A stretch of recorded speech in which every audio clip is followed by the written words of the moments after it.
Bonjour et bienvenue à l'invité de Thierry Dibe. Nous avons le plaisir d'accueillir ce matin Emmanuel Racure. Bonjour Emmanuel. Bonjour. Nous sommes en plein cœur de Lausanne, au niveau de Saint-François. C'est là où se trouvent vos caves qu'on appelle communément chez Manu. Déjà, d'où est venue l'idée de créer ce type de cave? Cette idée farfelue, non,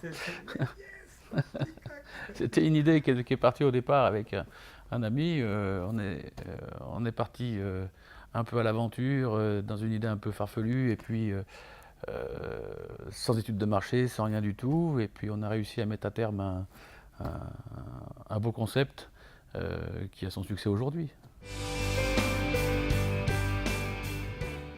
Le plus compliqué quand même quand on veut ouvrir un espace pareil, c'est déjà de trouver l'espace disponible. Oui. Là, nous avons 1600 mètres carrés. Est-ce que pour vous, c'était difficile? Très difficile.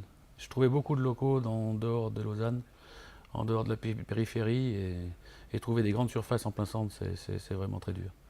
Euh, En cherchant, on arrive toujours à trouver tout, hein, mais ça a été compliqué.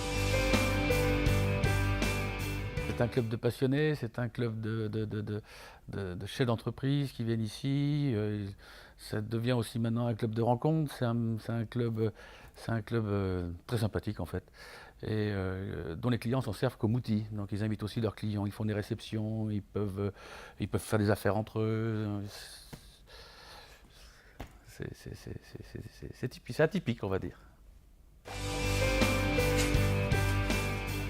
Une cave, au-delà d'être une cave, c'est quand même une entreprise qui a été créée. Et comment, par exemple, pour vous, comment est organisée la vie au sein de cette entreprise?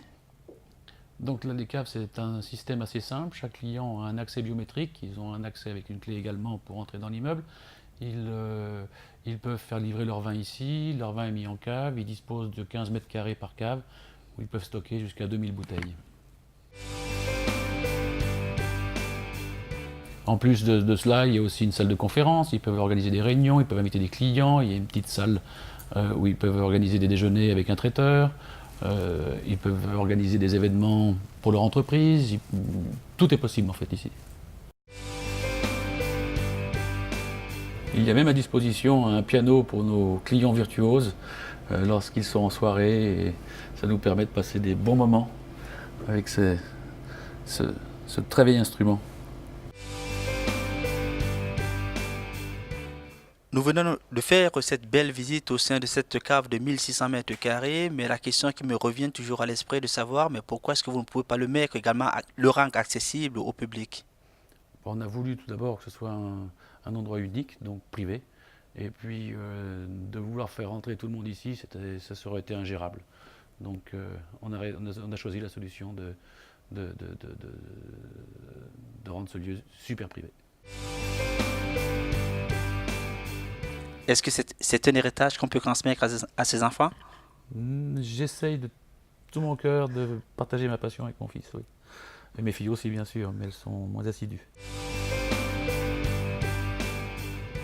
Nous sommes actuellement au terme de cette visite dans cette cave qu'on appelle communément la cave à Manu. Mais avant de terminer l'interview, Manu, j'aimerais juste que tu nous dises à quoi sert cette pièce. Alors, cette pièce est une cave qu'on a transformée, on l'appelle communément la 22, tous les clients l'appellent la 22, et sur réservation, on fait venir un traiteur et ils peuvent déjeuner ou dîner ici, ils se servent de leur vin de leur cave et ils passent toujours d'agréables moments.